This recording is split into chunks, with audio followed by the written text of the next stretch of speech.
Welcome to another edition of Anglican Unscripted, episode 302, the legal edition, because you see Alan Haley across the screen from me. I'm Kevin Carlson. I'm Alan Haley, and today is Thursday, June 22nd, 2017.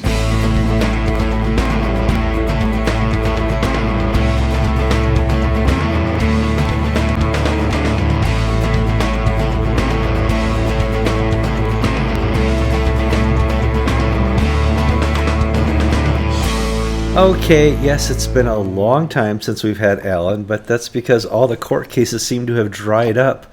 I was on the Supreme Court page for South Carolina, and it said there's been no decisions released for June 2017. I said, vacation, right. Obviously summer vacations, right? Must be summer vacation, right? Okay, all right. It's crazy time, but let's let people catch up quickly. What have you been up to lately?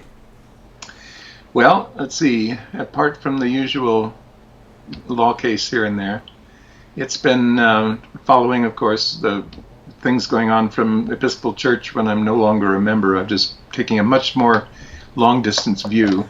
But you still have to get a little amused at all the shenanigans going on with Bishop Bruno. He just never changes his character. Yeah, well, you've dealt with him in court, so you know. Yeah. It's obvious that the stuff you see now is like, well, that's Bruno. The rest of us are like, well, this is all new. No. He seems to have a fondness for saying one thing and doing another, and so it's it's an ongoing saga with this hearing in front of the hearing panel. They've held their hearing and they're now under deliberation, and he was trying to change the rules of the game before they ruled. Make it moot by conveying away the property of St. James to yet another purchaser. He probably is, I think we saw, he's had to add a little sweetener by offering to sell the rectory along with it. But they put the kibosh on that. They issued an order saying, no, nothing changes hands till we've decided this case. Okay, and that's well, hold on. This is where I have you for. Do they have that authority? Yeah, they do. Insofar as a court has an ability to protect its own jurisdiction. So right now, the property of St. James is in that dispute, and the question is whether there was proper methods followed in order to sell it. And if the property is sold out from under while that question is being looked at, the question becomes moot, and the court really would no longer have any reason for deciding the issue because it's moot if the property is no longer in the bishop's hands. So by changing that, he's trying to undermine the jurisdiction of the court and make the case moot before it even gets decided. And that's a no-no in the legal world. You don't try to pull a fast one on a court like that. So they came back pretty hard. The amazing thing was that they asked whether, is there a pending sale, and they couldn't get a straight answer. So they just issued their order. Both the lawyers said, we're offended you even asked that question. Yeah, right. Aren't the lawyers required to respond to something like that? A lawyer owes a total duty of candor to a court. Right. You never try to hide the game with the court. Yeah. Wow. All right, so let's back up a little bit, because this is something that you told me. In the decision with St. James, Newport Beach, and a couple other properties, the California courts determined that because of the Dennis canon, the diocese can't sell it, the church can't sell it, only General Convention of the Episcopal Church, which meets once every 3 years, has the authority to sell California property that it holds, correct? Right. Well, it has the authority to release the property from the trust of the Dennis canon, right? Okay. And that was the holding of the California trial court in the Orange County case involving the churches down there. But it never went up on appeal, so it hasn't become a statewide doctrine as such. It's the doctrine, though, applicable in Orange County and neighboring counties. So they do have to, if I were buying property from any church down there, I would want a complete policy of title insurance and an indemnity from the church that no law of the church is being broken on this, because they themselves undermined it by telling St. James back in the 1990s, it was perfectly fine for them to go and add property to their church, and it would be free and clear of the Dennis canon. And then a new bishop comes along and says, no, I didn't mean to free it up. We want the Dennis canon. And then the courts backed him up and said not only that, but since the Dennis canon is a creation of General Convention, only General Convention can release it. And a bishop's signature doesn't mean anything. So they asked for that result and they got it, and now they're stuck with it until it gets changed by some other court of appeal. It won't be in the near future. So I think it's still a cloud on all the property down there in Southern California, the Episcopal Church property. Well, you've certainly seen the hearings they had with Bishop Bruno and his relationship with the new vicar of St. James. What were your thoughts on that? Well, again, Bruno was proceeding, as I've seen him do so often in the past, he just does things first and asks questions afterwards. He just charges ahead. And he's, regardless of what people have sentiments or think of what is happening. So the congregation got lured into the belief that he was acting in their interests, and then found all of a sudden he was selling it out from under them to repay money he'd had to borrow to carry on all this property litigation. And so when they found that out, they began protesting, and then he started hiding the ball even more from them. And then it got mired into this litigation. And again, Bruno seems to, again, have a way of falling into this kind of litigation no matter which way he turns. He was suing the very people who gave him the property, who gave his predecessor the property for the church, and alienating them. That went up on appeal on the issue of whether it was a slap suit or not. You know, a slap suit in California is if you a strategic lawsuit against public participation or something like that. But it basically means that if you're trying to sue someone and they come after you in such a way to try to shut you down so that you can't even present your case in court, that's called a slap action, and they can be charged with attorney's fees. So Bruno countersued against the developer and the group for slander of title, and that went up on appeal to the Court of Appeal, and he lost that, and it would now have to pay attorney's fees to the developer for accusing them of that action of slander of title. So it's, as I say, it's an unending series of litigation, and he still hasn't been able to sell the property, and now he's been caught out trying to sell it again underhandedly. We don't know. I mean, as I say, whether or not he was actually had a sale pending, the court put a stop to it, saying we're not going to allow any sale until we finally made our decision. And so that means that I can't imagine anybody could get title insurance at this point for that property. Right. All the congregation wants is to be able to worship in it, and it doesn't need title insurance for that. So if Bruno does step down as a result of this litigation or hearing result, and a new bishop comes in, maybe they can work something out, because it's too bad. It's a beautiful church, and it needs to be used, and there are people there who love it and want to use it. Mm-hmm.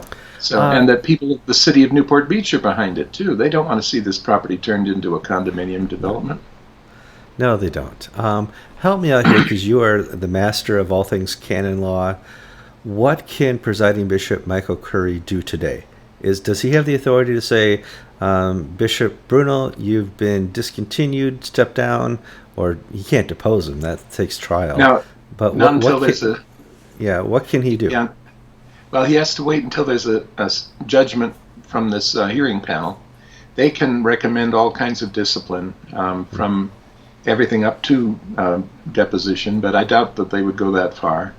But they can put him under an inhibition to, not deal with this property and to allow the congregation to return. They can also, the situation is different in Los Angeles than it was in Pennsylvania under Bishop Benison. There was a total parting of the ways between Benison and his own diocesan. That's right. Council, and so they're not at odds like that in Los Angeles, at least not yet. So Curry would not have the authority to use that canon that Shorey used in the case of Benison to intervene and effectively force Benison to retire. Barring that, as I say, I'm sure Bruno would look forward to retiring once this case is over. and not have to deal with these sort of thing anymore and let somebody else handle it. But it's been very revealing as to how he went about it, because he's tried to strong arm the thing from the first day when he refused to respond to their overtures and ignored the reconciliation panel, ignored the conference panel, and forced it into a trial. So he's going to live with what he's made. Is in the bed he's made, he's going to have to lie in it, and we'll see what that is. Probably very shortly now. Yeah, it won't be too long. Let's just leave Bruno. Let's leave the Episcopal Church behind. I want to talk about national politics. More specifically, elections have consequences. Now, we hear that all the time. But it really tends itself to federal court appointments, judges, and all this type of things that the president gets to pick and put in place. We're seeing quite a change now at the federal level, federal appeals level, federal courts, as to the framework. It's no longer strictly liberal Ninth Court of Appeals in San Francisco. Yeah, there's some very conservative judges who are getting appointed, and that's, of course, the way things go when you have a change of politics at the national level. Mm-hmm. And the Senate does not have the votes to block the appointment, so that's the big issue here, that Trump basically can get through the Senate pretty much anyone he wants to nominate. But he's been very good about nominating people that are a broad appeal. In other words, Gorsuch was a perfect example for the Supreme Court because he was so highly qualified. And yet, of course, the Democrats, that didn't faze them a bit. In political grounds, they opposed it anyway. But I thought they appointed that he nominated Satan after watching some of the reaction from even California legislatures. It just like he's the spawn of Satan. He can't become a court judge. But. Right. Yeah, when they have so deteriorated in the politics that they can't even support a highly qualified person for a court position, but feel they have to oppose him on political grounds, that means our system is really coming apart. And I'm concerned about that more than anything else right now. I think that the things that have in the past held our society together, the glue that kept us as a society, that's weakened so much now. And things like the shooting of Representative Scalise and other just terrible, awful behavior that's going on that isn't receiving appropriate checks or sanctions is undermining the fabric of our society to the point where we run the risk of really tearing it apart. And a major event could cause that to the point, for example, there's all this talk of impeaching Trump. Well, impeaching him for what? Just because you don't like him. That's not an impeachable offense. You have to catch him in a high crime or misdemeanor. And there's absolutely been nothing so far of anything like that. Well, we also forget that impeachment doesn't mean anything. No. Well, it just removes him from office and then makes him liable to a criminal proceeding. But it's not. It's not Bill, going to. Bill Clinton was impeached. Yeah, right. And so was Andrew Johnson. Andrew Johnson. I mean, the value of impeachment's not there. But I think you're right. If we back up, we've lost decorum.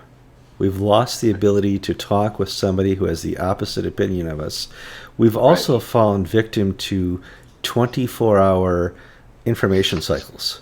CNN, NBC, Fox News, they're all on all the time, not giving you news, but giving you analysis and opinion.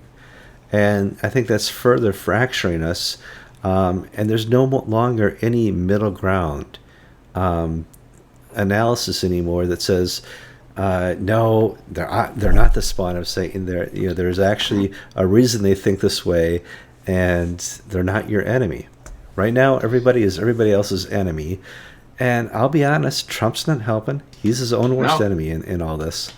That's right, too. Well, I think also we've descended into this world of everything is a matter of your personal identity. Mm-hmm. And it's me. What's in it for me? How does it offend me? How does it affect me? Does it endanger my safe space? All from the point of me.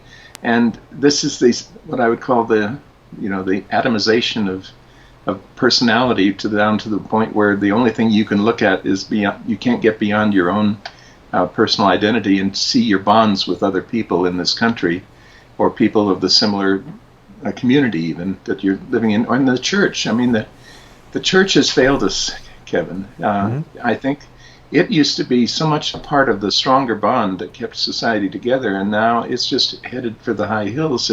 A few attacks on Christians, and they all fold and go away, and it's just not. Or they join the they join the attackers and say, yeah, that's right. We've been mea culpa, mea culpa. We've been guilty of white privilege, and we've been guilty of all this terrible other kind of oppression of minorities and everything like that. Again, kowtowing to the politics of identity rather than trying to uphold the ideals that have, up till now anyway, kept this country great and together again. We agreed. We used to know who we were, but we've lost our gender identity. We've lost our individual identity. You said the church has failed us. The church used to say who you were identified in Christ. You used to have a clear identity within the church and within the structures of how God had set this all up. And all that's lost because the church isn't defending it. They're afraid, like you said. And we've left millennials in the lurch where they have to discover their own identity. And that's a failure of the family.